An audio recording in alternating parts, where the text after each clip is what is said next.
आदाब, मैं साइमा खान हाजिर हूँ हिंदुस्तान की सियासी, समाजी और इक़्तिसादी सूरत हाल पर ख़ास प्रोग्राम लेकर। ये है इंडिया। यह इंडिया में आज हम बात प्राइम मिनिस्टर नरेंद्र मोदी के गुड गवर्नेंस की। जी हाँ, 13 सितंबर से 7 अक्टूबर तक पूरे मुल्क में सेवा समर्पण सप्ताह के तौर पर मनाया जा रहा है। ये खास मुहिम वज़ीर-ए-आज़म नरेंद्र मोदी के यौम पैदाइश के मौके पर शुरू की गई है, जिसकी वजह बहुत साफ है। गुड गवर्नेंस, दो टूक फैसला लेने की सलाहियत और समाज के गरीब और कमज़ोर तरीन शहरियों को इंसाफ दिलाने का उनका जज्बा। हालांकि हमारे वज़ीर-ए-आज़म नरेंद्र दामोदर दास मोदी को वज़ीर-ए-आज़म का ओहदा संभाले हुए 7 साल हुए हैं, लेकिन गुजरात के वज़ीर आला के तौर पर आपके 13 साल के दौरे-क़िदार को भी ज़माने तक कोई भूल नहीं पाएगा।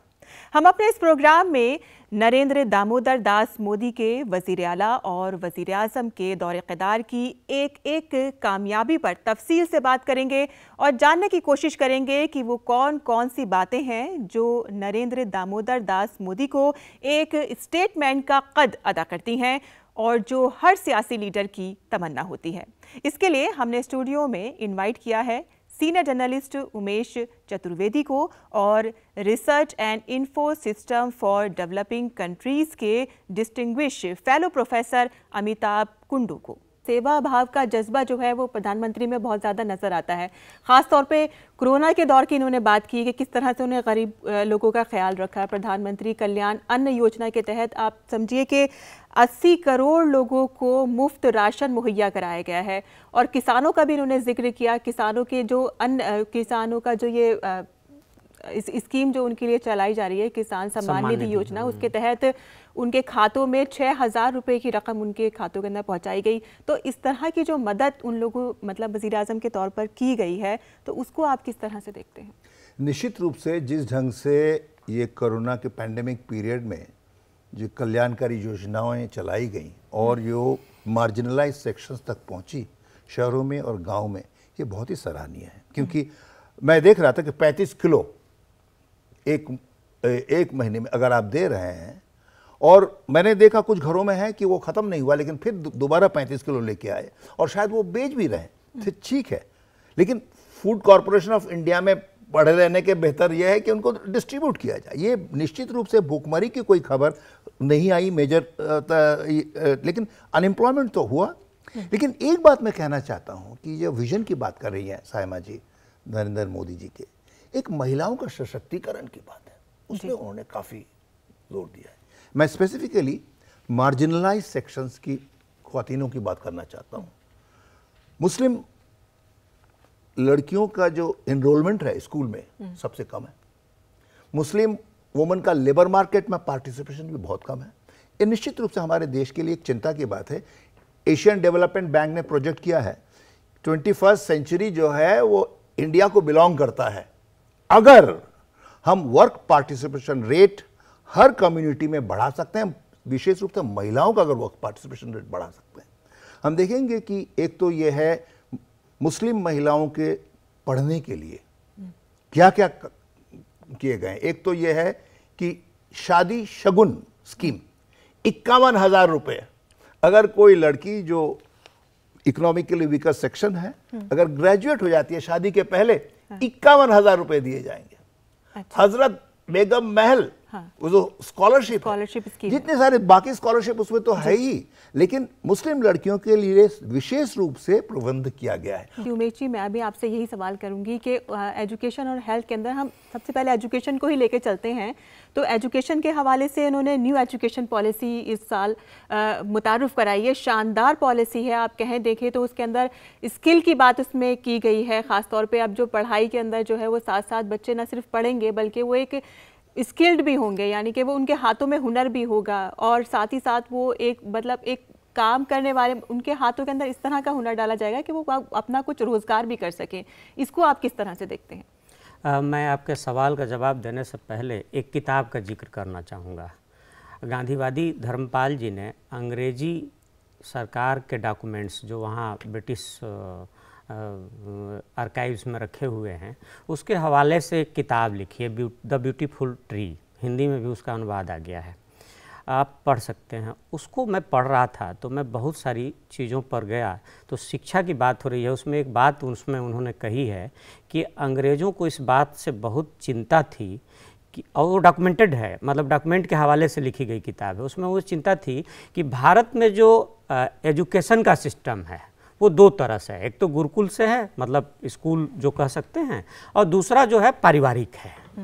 कि जैसे हमारे यहाँ जो कारीगर होते थे, हस्तशिल्प के कारीगर जो हथकरघा के होते थे, हैंडक्राफ्ट के होते थे, वो चाहे नाई हो, बढ़ई हो, सब हो, पंडित हो, सब अपने अपने ट्रेडिशनल सिस्टम को अपने अगली पीढ़ी में बड़ी कुशलता से इम्प्लीमेंट करते थे। एक दूसरी क्या थी कि भारतीय शिक्षा व्यवस्था, ठीक है कि हम रेनेसा जिसकी बात करते हैं 1860 के बाद से जो आती है भारत में, और उससे अंग्रेजी शिक्षा का प्रभाव बढ़ता है, तो अंग्रेजी का असर बढ़ता है, लेकिन उसके पहले भी भारत में 5 लाख स्कूल थे भारत में। उस किताब में बाकायदा लिखित है, ठीक है, वो फारसी माध्यम के थे, संस्कृत माध्यम के थे बस, या कुछ लोकल माध्यम के थे, तमिल में भी।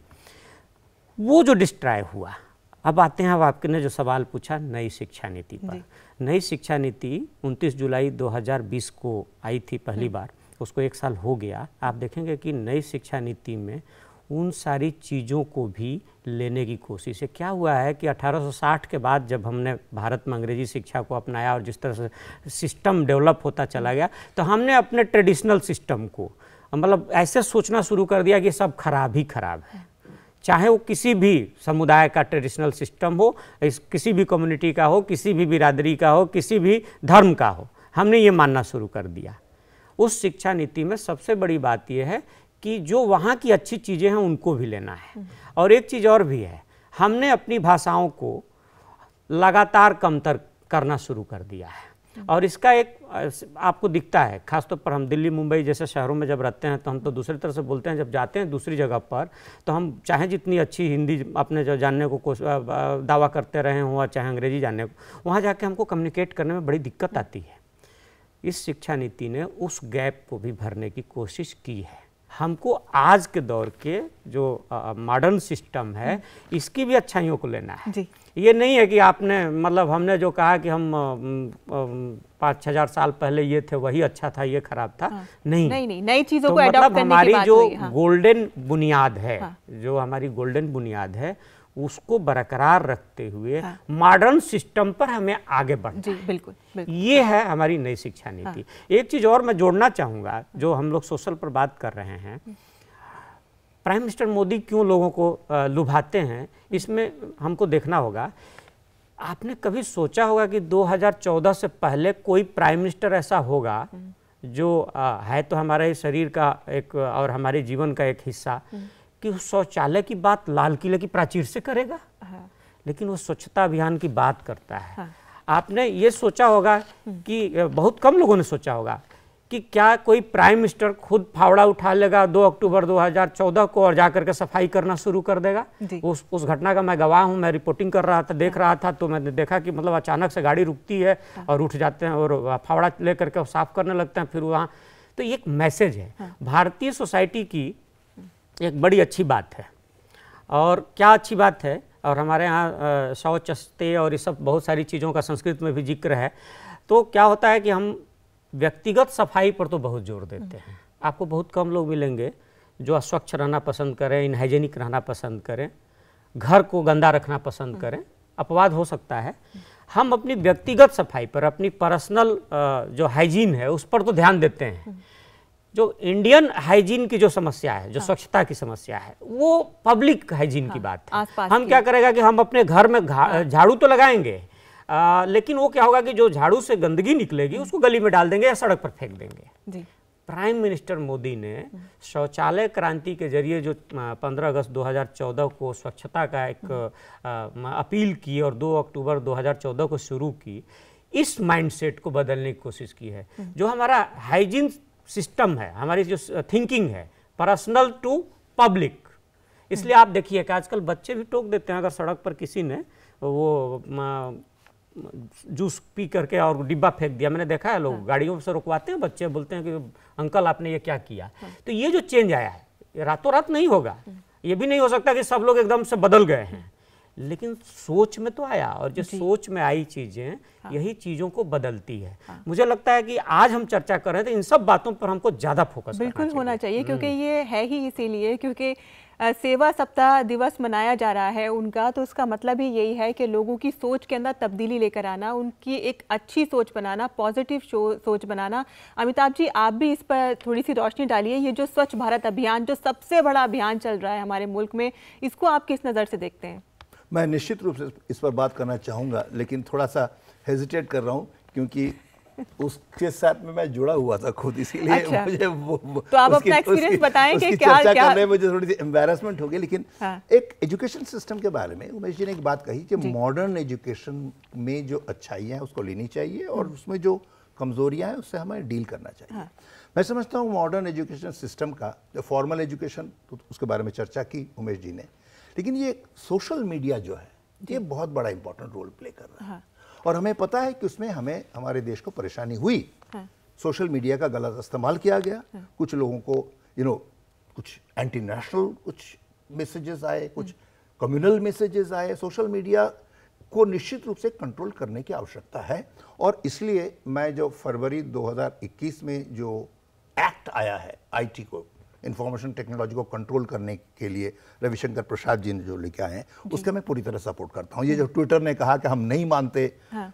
दिल्ली का हाई कोर्ट ने भी कहा है कि नहीं, ये आपको मानना पड़ेगा। हाँ। और मैं समझता हूँ कि ये जो एक्ट जो बनाया है इसमें पूरी पावर है। वैसे पावर तो पहले भी था, लेकिन एक एजेंसी बनाई जाएगी हर एक ऐसे यूनिट्स को जो इंफॉर्मेशन टेक्नोलॉजी को में डिसेमिनेट करती है, जिसमें ग्रीवेंसेस सेल होनी चाहिए। हाँ। और कभी भी अगर ऐसा कोई मैसेजेस आ रहा है हाँ। जो देश के राष्ट्र हित में नहीं है, समाज के हार्मनी के खिलाफ है, तो उसमें जड़ तक पहुंचा जाएगा कि किसने ये शुरू किया, उसके खिलाफ एक्शन लेना चाहिए। मुझे लगता है ये बहुत इंपॉर्टेंट बात है। जहां तक स्वच्छ भारत मिशन का सवाल है, रूरल स्वच्छ भारत मिशन जो ड्रिंकिंग वाटर एंड सैनिटेशन जिसके अंडर में चल रहा था, उसका जो नेशनल सर्वे हुआ उसका मैं अध्यक्ष था। हमारे आंकड़े ये बताते हैं जो ऑफिशियल की पूरा अचीवमेंट हो गया है, लेकिन मैं समझता हूं कि सरकारी आंकड़ों में रिपोर्टिंग में कुछ बायसेस होती हैं, क्योंकि सरकारी सिस्टम ही में आ रहा है, जो आदमी लेके आ रहा है डेटा सोचता है कि शायद हमारे बॉस खुश हो जाएंगे। लेकिन हमने ये इंसिस्ट किया कि जब एक टॉयलेट बने उसके साथ में फोटोग्राफ होना चाहिए, पानी का प्रबंध है कि नहीं है। हमने कोशिश की कि करप्शन मिनिमम हो। अगर आप नेशनल सैंपल सर्वे के आंकड़ों को देखें, जिससे कोई सरकार का नियंत्रण हमारे यहाँ सर्वेज में बिल्कुल मिनिमल होती है, उसमें पता चलता है कि 100% तो नहीं है जो अगर ऑफिशियल आंकड़ों में क्लेम करें। कुछ तो फ्रिक्शनल होता है, अभी टॉयलेट खराब पड़ा हुआ है तो 5-10% तो वैसे भी होता है। लेकिन सरकारी आंकड़े बताते हैं कि शहरों में 86% कवर हुआ है, गांव में 75% कवर हुआ है। मुझे लगता है ये बहुत फिनोमिनल अचीवमेंट है। 39% था आज से 5 साल पहले। इतनी बड़ी अगर प्रगति हुई है 39% से 75% गांव में और शहरों में 85%, ये निश्चित रूप से क्रेडिटेबल है। मुझे लगता है ये पिछले इलेक्शन में बहुत बड़ा फैक्टर रहा है कि स्वच्छ भारत मिशन में टॉयलेट बनना घर घर में, ये बहुत बड़ा अचीवमेंट माना जाएगा इस सरकार का। जी उमेश जी, है ना, अमिताभ जी ने सोशल रिफॉर्म की बात की। आपकी नज़र में शायद कोई ऐसे फैसले हों जो आपको सरकार के बहुत पसंद आए हों सोशल रिफॉर्म को लेकर? देखिए, हम लोग चूँकि 20 साल की उनकी ऑफिशियल यात्रा की बात संदर्भ में चर्चा कर रहे हैं जी। एक चीज़ उन्होंने जो शुरू किया था वो ज़बरदस्त था। जैसे गुजरात में जब उन्होंने खासतौर पर ग्रामीण क्षेत्रों में जब वो मुख्यमंत्री बने तो उन्होंने देखा कि लड़कियों का इनरोलमेंट कम है। उन्होंने कन्याशाला योजना शुरू की, ये 2004 में किया था उन्होंने। और उसमें उन्होंने क्या किया कि जिस ब्यूरोक्रेसी को डॉक्टर साहब बोल रहे थे ना कि बॉस को खुश करने के लिए कई बार डाटा आते हैं, उसी ब्यूरोक्रेसी को रिस्पॉन्सिबल बनाया कि आप एडमिशन करवाएंगे और हर हफ्ते जाकर के पता लगाएंगे कोई बच्चा जा रहा है कि नहीं जा रहा है स्कूल। ये एक बड़ा मतलब ये इंडियन सिस्टम में, खासतौर पर आधुनिक भारत में, मॉडर्न इंडिया में ये बड़ा क्रांतिकारी फैसला था और इसकी सराहना की जानी चाहिए। और मुझे लगता है कि पूरे देश को अपनाना चाहिए। ये क्या होता है कि अपने यहाँ योजनाएं तो बहुत बनती हैं, आप देखेंगे इंडिपेंडेंट के बाद से बहुत सारी योजनाएं बनी हैं, लेकिन उनका इम्प्लीमेंटेशन कितना होता है, उस पर निगरानी कितनी होती है, उसको हम वॉच कितना करते हैं खासतौर पर सिस्टम में, ये बहुत मतलब बड़ा वो लेथर्जिक टाइप का, मतलब बहुत उस पर आप निराशा ही होती है। निगरानी सिस्टम में, उस वॉच सिस्टम में सीधे सीधे उस अफसर को लगाना और उनसे रिपोर्ट लेना, इसका असर ये हुआ कि गुजरात में ना सिर्फ जो सेक्स रेशियो बदला, बल्कि लड़कियां पढ़ने जाने लगी। और आप देखेंगे कि ख़ास तौर पर उसके बाद नीतीश कुमार, ये हालांकि उन्होंने दूसरे ढंग से उसको किया, अभी एनडीए के ही पार्टनर हैं, जिस तरह से उन्होंने साइकिलें बांटी वहाँ बिहार में, क्रांति आ गई पढ़ाई में लड़कियों की। मुझे लगता है कि वो उसका एक एक्सटेंशन है। ठीक है, कई बार एक राजनेता दूसरे राजनेता से सीधे सीधे मतलब प्रेरित नहीं होता है और सीधे सीधे चीज़ों को अडॉप्ट नहीं करता है, लेकिन कहीं ना कहीं ये विचार जो आते हैं, ये थॉट्स जो आते हैं, जो आइडियाज़ आते हैं, वो दूसरे को भी इंस्पायर करते हैं। हाँ। इस पर भी हमें ध्यान देना चाहिए। उन्होंने किया और उसका एक्सटेंशन हम देखते हैं बेटी बचाओ बेटी पढ़ाओ में नेशनल लेवल पे। और वज़ीर आज़म भी यही चाहते हैं कि जो हमारी पॉलिसीज़ हैं, जो मंसूबे उनके लिए बनाए गए हैं, वो उन लोगों तक पहुँचें। तो उसके लिए बहुत सारे रिफॉर्म किए गए हैं। सोशली रिफॉर्म, आपने सोशल मीडिया की बात की, और आईटी सेक्टर में भी एक बड़ा इनकलाब आप देखने को मिल रहा है। इसमें मैं डिजिटल इंडिया की बात करूँगी, इसमें भी बहुत बड़ा इनकलाब आया है कि जैसे कि जो बीच में ये जो करप्शन होता था उसी को ख़त्म करने के लिए जो डिजिटल इनकलाब आया है, ताकि सारी स्कीमें जो हैं आज आप देखते हैं कि वो ऑनलाइन मौजूद हैं। क्या क्या स्कीमें हैं वो हर किसी को पता है कि उनके लिए क्या क्या स्कीमें शुरू की गई हैं, किस तरह से वो उनका फ़ायदा उठा सकते हैं। और ख़ास तौर पे वो जो उनके लिए पैसों की रकम है, चाहे वो स्कीम की बात हो, चाहे उनको देने की बात हो, वो डायरेक्ट उनके बैंक खातों में जा रही हैं। इसको आप किस तरह से देखते हैं? देखिए, डिजिटल ट्रांजैक्शन जो है पिछले 5 साल में 450% बढ़ गया। इसका मतलब ये हुआ कि सारे पैसे जो है अकाउंटेबल हो जाते हैं। हाँ। इससे आप सही कह रहे हैं कि लीकेजेस कम होता है। जो सरकार के खजाने से जो निकल रहा है, अगर 100 रुपये निकलता है तो पहले अगर 1/4 से भी कम पहुंचता था, अभी जो है 10% शायद एडमिनिस्ट्रेटिव कॉस्ट हो, लेकिन बाकी पहुंच रहा है। ये निश्चित रूप से सही बात है। लेकिन उमेश जी ने जो बात कही कि डेमोक्रेसी है, हमारे यहाँ तानाशाही नहीं है, और इसकी वजह से कुछ परेशानियां जरूर आती है। मैं आपको ये बताऊं कि हमारे जो ministry of drinking water and sanitation के आंकड़े हैं, उसमें कहा 95% लोगों के पास टॉयलेट पहुंच चुका है, जबकि जब नेशनल सैंपल सर्वे वो 75% कह रहा है। ऐसा क्यों हुआ? हमसे पूछा गया कि आप तो चेयरमैन हैं। अब देखिए, किसी के घर में जाके, ये डेमोक्रेसी की बात है, अगर एन्यूमरेटर पूछता है कि आपके घर में क्या टॉयलेट है, तो पता है उस घर को क्या नजर आता है कि 15,000 रुपए मिलने वाले हैं। तो अगर है भी तो पूछता है नहीं है। फिर पूछते हैं कि क्या किसका इस्तेमाल करता है, वो मेरे पिताजी ने बनाया था, मतलब है टॉयलेट, हाँ है, लेकिन इस स्कीम के अंदर नहीं मिला है। इसी वजह से भी थोड़ा सा लोगों ने अंडर रिपोर्ट किया है। अच्छा। मैं आपको ये बताना चाहता हूँ, ये डेमोक्रेसी की ये इशू ये है कि मुद्रा में हम चाहते हैं कि छोटे एंटरप्रेन्योर्स को हम पैसा दें। छोटे एंटरप्रेन्योर जिनके पास कोलैटरल नहीं है, जो बैंक की गारंटी नहीं दे सकते, और बैंक कहेंगे भाई हम तो ऐसे लोन को नहीं दे सकते कि उसके लोन की रिकवरी में प्रॉब्लम हो सकती है। लेकिन सरकार की तरफ से प्रेशर है कि नहीं, आप उसको माफ करने की कोशिश कीजिए, थोड़ा सा लिबरल हो जाइए। इसकी वजह से एक डिस्क्रिशन होता है कि कभी कभी आपको ऐसे लोगों को देना पड़ता है जो वाकई उनके पास बैंकेबिलिटी नहीं है, लेकिन सरकार कोशिश कर रही है।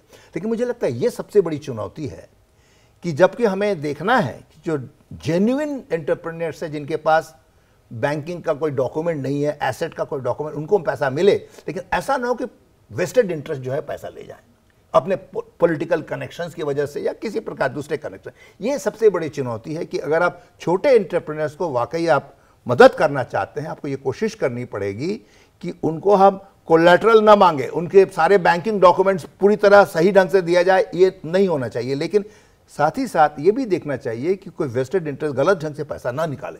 ये एक चैलेंज रहेगा सरकार के पास। उमेश जी, अगर हम सेवाओं की बात कर रहे हैं और जन सेवाओं की बात कर रहे हैं, तो हेल्थ सेक्टर को तो हम भूल ही नहीं सकते। और हेल्थ सेक्टर में आप देखते हैं कि आयुष्मान जो स्कीम है वो कितनी बड़ी स्कीम है, जिसमें आपको 5 लाख रुपए तक का इंश्योरेंस मिल रहा है। और ख़ास तौर पे अब आप देख रहे हैं कि जिस तरह से ये कोरोना का दौर चल रहा है, उस टाइम में भी सरकार की तरफ से किस तरह से मदद की जा रही है, चाहे वो हेल्थ की बात हो, चाहे वो टीका देने की बात हो, दवाइयों की बात हो, उन सबको आप किस तरह से देखते हैं? देखिए, जिस तरह से आपने वो बढ़िया जिक्र किया, हम लोग वैक्सीनेशन पर चर्चा उस तरह से नहीं। आयुष्मान भारत योजना तो एक सही मायने में वो गेम चेंजर था। और 2019 के चुनाव में उसका फ़ायदा भी मिला उनको। एक चीज़ जो कि भारत जैसे विशाल जनसंख्या वाले देश में, और जहाँ अभी भी आप देखेंगे कि सोशल इकोनॉमिकल बहुत अप डाउन्स हैं, मतलब सोसाइटी के भीतर भी और बाकी जगहों पर भी, ऐसे समाज में हम 75 करोड़ से ज़्यादा लोगों का वैक्सीनेशन करते हैं, ये मामूली बात नहीं है। और हम याद करें, हम राजनीति की बात ना करें, कि जब वैक्सीनेशन की शुरुआत हुई थी तो उस पर आशंका जताई गई थी, उसको लेकर के तरह तरह की बातें हुई थी और उससे हेजिटेशन भी पैदा हुआ था शुरू में। लेकिन आज स्थिति ये है कि भारत की जनता खुद वैक्सीनेशन के लिए जा रही है, दौड़ रही है, और वैक्सीनेशन हो रहा है, लगातार हो रहा है, मतलब 75 करोड़ के आंकड़े को पार कर चुका है। उमेश जी, एक दिन में 2 करोड़ के आसपास वैक्सीनेशन हुए, एक दिन में 1.7 करोड़। वो तो 2 करोड़ 17 लाख, 2 करोड़ 17 लाख था 17 सितंबर को। तो ये एक बड़ी बात है। दूसरी बात ये भी है कि जो आपने डिजिटलाइजेशन की बात की, आप देखेंगे कि क्या होता है कि डिजिटल क्रांति ने भी मोदी की जो मंशा है, मोदी जी की, उसको लागू करने में एक सहयोगी भूमिका निभाई है। आप डिजिटल जो चीज़ें हैं उसमें बहुत सारा जो ब्यूरोक्रेटिक बदमाशियाँ होती हैं वो हो भी नहीं सकती, बहुत सारी। उसका असर ये हुआ है कि आप जैसे पहले बर्थ सर्टिफिकेट ही एक लेना हो, और देख लीजिए क्या क्या नहीं पापड़ बेलने पड़ते थे, डेथ सर्टिफिकेट लेना हो क्या क्या नहीं पापड़ बेलने पड़ते थे। कुछ राज्यों ने, ये भी मैं याद करूंगा, मैं रूरल डेवलपमेंट मिनिस्ट्री कवर करता था, वेंकैया नायडू जी ग्रामीण विकास मंत्री थे, तो उन्होंने रूरल जो ज़मीनें हैं उसको ऑनलाइन करने की शुरुआत अपने दौर में की थी। ठीक है, उस दौर में उतनी टेक्नोलॉजी नहीं थी, तो कुछ राज्यों ने इसमें भी बड़ी तेज़ी से काम किया है। गाँव में बड़े झगड़े होते हैं खासतौर पर ज़मीनों के लेकर के, मजरुआ गैर मजरुआ ज़मीन है, मतलब ये सब चीज़ें। ये डिजिटल क्रांति के चलते ये सब चीज़ों में कमी आई है। क्या है कि अब सारे डाटा आपको डिजिटल ऑनलाइन, हाँ, तो उसमें 2 चीज़ें हैं। एक तो कि हमें ज़रूरत है, बीइंग एग्रीकल्चर फार्मर, बीइंग मजदूर, बीइंग गाँव वाला जो भी हूँ, तो हमको ज़रूरत है तो हम सीधे उस डिजिटल प्लेटफार्म पर भी पहुंचते हैं, हम अपनी चीज़ें देख लेते हैं। हमें सर्टिफिकेट चाहिए, हमें तमाम तरह की चीज़ें चाहिए, वो अब हमको जा करके, हाँ, मतलब हमको अब ब्लॉक पर बहुत ज़्यादा दौड़ने की ज़रूरत नहीं है। ये नहीं कहूँगा कि एकदम ख़त्म हो गया है, हर्डल है, अभी भी है, लेकिन वो तो चीज़ें अच्छी हुई हैं। और इसके जरिए 2 काम हुआ है। जैसे डिजिटल क्रांति जो हुई है तो गाँव में कुछ लोगों को रोज़गार भी मिला है, तो उन्होंने कियोस्क बनाने का उनको सर्टेन डिपार्टमेंट ने एक कॉन्ट्रैक्ट दे दिया है, वो वहाँ से वो सब चीज़ों को वो वैलिडेट करते हैं और उसको आगे बढ़ाते हैं और चीज़ों को डिलीवर भी करते हैं, सर्विसेज को। तो कुछ लोगों को रोज़गार भी मिला है। बैंकिंग की तो बात हम लोगों ने बहुत सारी कर ही ली है। दूसरी बात ये भी है कि हम देखेंगे कि जो हमारा सोशल रिफॉर्म है, प्राइम मिनिस्टर ने पहले ही अपने लाल किले के भाषण से कहा था कि मैं प्रधान सेवक हूँ। मतलब जो जिस देश में खासतौर पर हमारा जो ब्रिटिश कॉलोनियल जब रहा है तो उसने अपने यहाँ बहुत सारी चीज़ों को इनहेरेंट कर लिया, एकदम इनहेरेंटली अडॉप्ट कर लिया है, जिसको हम कह सकते हैं सामंतशाही, जो कि एक तरह से अभी भी है, ऐसा नहीं है कि नहीं है। ऐसे माहौल में अगर कोई प्राइम मिनिस्टर ये खुद कहता है कि मैं देश का सबसे बड़ा सेवक हूँ, गांधी जी ने कॉन्सेप्ट दिया था, सबसे पहले 1909 में लिखी उनकी किताब में भी इसका जिक्र है, लोक सेवक की भूमिका, पब्लिक सर्वेंट। मतलब भारत का, आज़ाद भारत का जो नौकरशाह होगा, ब्यूरोक्रेट होगा, राजनेता होगा, जो भी होगा वो पब्लिक सर्वेंट होगा। वो पब्लिक सर्वेंट तो हमने इथिकली और प्रिंसिपली तो एक्सेप्ट कर लिया, बट उसको हमने इम्प्लीमेंट नहीं किया। मुझे लगता है कि इसकी ओर भी एक बड़ी शुरुआत उन्होंने की है। एक और मुद्दा मैं बात करना चाहूँ कि ये जो हेल्थ के बारे में जो इंश्योरेंस पॉलिसी है, वो कहते हैं कि आप इंश्योरेंस दीजिए, आपको 5 लाख तक मिलेगा, वो तो अपर लिमिट है। अगर आप इंश्योरेंस कंपनी को आप सरकार की तरफ से एक हेल्थ कार्ड के वजह, RSBY राष्ट्रीय स्वास्थ्य बीमा योजना के तहत अगर आप 800-900 रुपए दे रहे हैं एक कार्ड के ऊपर, तो 800 रुपए से ज्यादा तो पर केस हाउस होल्ड नहीं दे पाएगा। अगर एक आदमी को वो 5 लाख भी देगा तो 500 लोगों को कुछ भी नहीं दे पाएगा, क्योंकि इंश्योरेंस कंपनी तो इंश्योरेंस, तो उसको तो सरकार को सोचना पड़ेगा। और मुझे लगता है सरकार इस बारे में सजग है। राष्ट्रीय स्वास्थ्य NRHM, रूरल हेल्थ मिशन और अर्बन हेल्थ मिशन, जो ये इंश्योरेंस सेक्टर बाहर है उसको भी स्ट्रेंथन कर रहे हैं, और मुझे लगता है ये बहुत सही कदम होगा, क्योंकि इंश्योरेंस से कुछ ही लोगों की समस्याएं समाधान हो सकती है। हाँ। सरकार को हेल्थ सेक्टर में, जो हमें कोविड के पीरियड में भी पता चला कि कोविड के पीरियड में हेल्थ सेक्टर को बहुत ज़्यादा मजबूत किया जा रहा है। इतनी बड़ी वैक्सीनेशन मुहिम यहाँ पर चल रही है, दुनिया की सबसे बड़ी वैक्सीनेशन मुहिम है। और मैं आपको बताऊं कि अभी जो हाल ही में अमेरिका की जो नई नायब सदर बनी है कमला हैरिस, उन्होंने भी वज़ीर आज़म की जो ये वैक्सीनेशन मुहिम है उसकी तारीफ़ करी है। और जैसे उमेश जी ने कहा है कि 18 साल से जो ज़्यादा उम्र के लोग हैं, कम से कम 65% लोग हैं ऐसे जिनको वैक्सीनेशन लग चुकी है। तो ये बहुत बड़ी कामयाबी है इतने बड़े मुल्क के लिए, बड़े मुल्क में बिना पैसे के वैक्सीनेशन मुहिम चलाना, फ्री दिया जा रहा है। कुछ लोग अपने कन्वीनियंस के लिए पैसा दिए वो अलग है और देना भी चाहिए, लेकिन सरकार की तरफ से बिना पैसे के इतना बड़ा वैक्सीनेशन प्रोग्राम, ये बहुत बड़ी अचीवमेंट है। हर जगह का ख्याल रखा जा रहा है, चाहे वो एग्रीकल्चर सेक्टर हो, चाहे वो हेल्थ सेक्टर हो, और चाहे वो एजुकेशन सेक्टर हो। आप लोगों से हमारी बातचीत बहुत अच्छी रही और बहुत ऐसी बातें थी जो खुलकर सामने आई। आप दोनों ने बहुत अच्छे से हमसे डिस्कशन किया। बहुत बहुत शुक्रिया आपका यहाँ पर अपना कीमती वक्त निकाल कर हमारे स्टूडियो में आने का। और हमारी इस खास पेशकश में फ़िलहाल बस इतना ही। आप अपनी राय और अपना जो आपके सजेशन है वो हमें ईमेल्स कर सकते हैं, और हमारा ईमेल आईडी है ddurduspecial@gmail.com। इसी के साथ ही हमारी पूरी टीम को दीजिए इजाज़त। आदाब।